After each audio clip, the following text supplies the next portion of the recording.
না খাবো না, আমি কিছুতেই খাবো না। কথা বলতে নেই বাবু, খেয়ে নাও, দেরি হচ্ছে। তবু আমি হোক দেরি, তবু আমি কিছুতেই খাবো না। মা আমাকে বকলো কেন? আরে মা কি কাউকে বকে খাবে বাবু? তুমি দুষ্টমি করেছিলে তাই। ও তুমিও মায়ের চলে, তাহলে তোমার সঙ্গে আমি স্কুলেও যাবো না। তুমি আমাকে ভুল বুঝছো বাবু। আমি তো কখনো মায়ের কথা হতে পারি না। আমি তোমাকে নিয়ে গল্প করি, তোমার সঙ্গে খেলা করি, তোমাকে কাঁধে নিয়ে বেড়াতে যাই। তাহলে মারলে তুমি তাকে বকে দেবে? দেখো না, নিশ্চয় দেখো না, তোমার মায়ের এমন বকুনি দেবো না। কি মজা, কি মজা, সত্যি তুমি বকে না দেবে তো? তাও এবার স্কুলে চলে যাও বাবা, তোমার স্কুলে কিন্তু খুব দেরি হয়ে যাচ্ছে। ও, আরে তোমার আরে এত বড় সাহস যে আমার ছোট বাবুকে তুমি বকুনি দাও। তাই নাকি? তা আমাকে কি করতে হবে?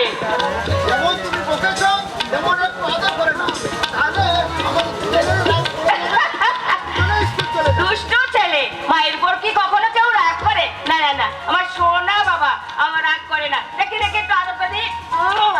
যাও বাবা, এবার তুমি স্কুলে চলে যাও।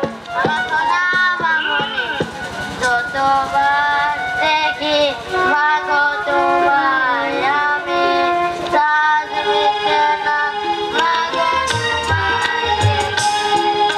সবাই বলে ভগবান সুন্দর, হবে না গো সুন্দর তোমায় দেখে।